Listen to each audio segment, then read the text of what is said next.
full disclosure, I'm a huge Marvel fan. I think at this point, the majority of us are huge fans. So let's talk about the upcoming Marvel's Avengers game. I've played through the Marvel's Avengers beta on the PC over this weekend just gone, as it was open and free for everyone to try, and well, I can tell you, this game is fun, despite what the vast majority of reviews are saying. If you're a Marvel fan, you will enjoy this game. Now, that's not to say the game isn't flawed, because it is flawed. There are definite issues here in the beta that most certainly will not get fixed before the game launches by the 4th of September. However, based on the fact that this is a live service looter, there's obviously the chance that with future updates, a lot of these issues will get fixed and ironed out. Now, of course, it's unacceptable, and no game should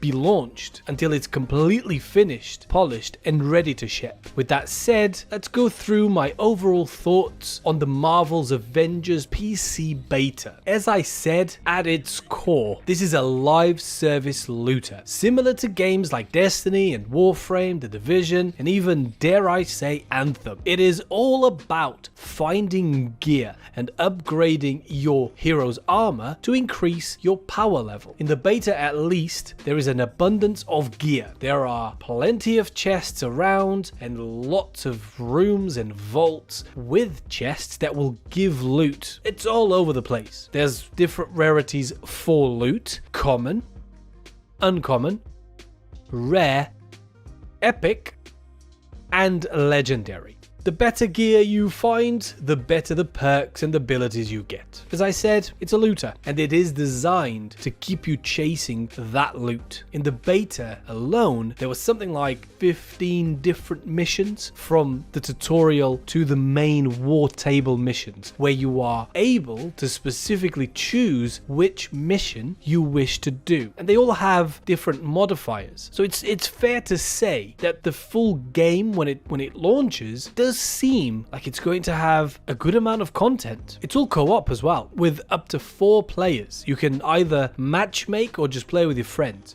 Obviously, that's a very solid system these days. It's very appealing for players like myself that love looters and Marvel, so obviously a very good concept for sure. The combat itself obviously is the foundation of the game. It's fun, I'm not gonna lie. There's a lot of senseless button mashing, but still, it's enjoyable. There's a lot of different combos for each different character. There's a lot of different specials for each character, and every character does feel quite unique, which allows combat in the game to be what it is: fun, easy to understand, and easy to get to grips with. No need to overcomplicate it. Keep it simple. This is a Marvel superhero game, and of course, it's aimed at a younger demographic. Although sometimes when there's a lot of enemies, it can be tricky to actually make out what the hell is going on the screen, especially because, unfortunately, this game suffers tremendously from frame rate issues. It's the biggest problem it has, and it occurs during fighting sections when there's a lot going on the screen, and also during elevator scenes when it's basically loading for the next section of the mission. Although there are good news with the option to turn off motion blur on the PC, which is excellent, especially when you can't turn it off on the console's version, it seems. Graphically speaking, so far so good. The design is crisp and great looking. There's a good amount of contrast between the different areas, snowy tundras and night cities, as well as bunkers and vaults. I didn't come across any bad graphical issues, and overall it seems quite well polished. Well, except for the frame drop issue. Very bad, definitely annoying. In terms of the enemies, they all kind of look alike. Bad robots mainly. Obviously there's going to be different levels of enemies,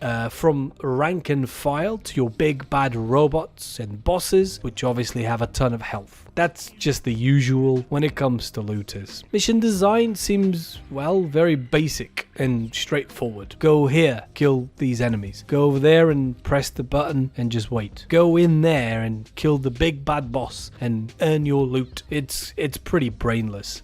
I do hope that the full version of the game does come with more intricate missions. In terms of the story, I don't know. It seems really cheesy so far. The heroes themselves as well, they look definitely like the actors, but not really. Not really sure what the developers were thinking here. Perhaps they wanted the game characters to look familiar without getting sued. Who knows? As far as the loot goes, I enjoyed the progression. It's addictive. I guess that is exactly what the developers want. Every piece of gear looks exactly the same, and it does not change how the characters look. Oh no.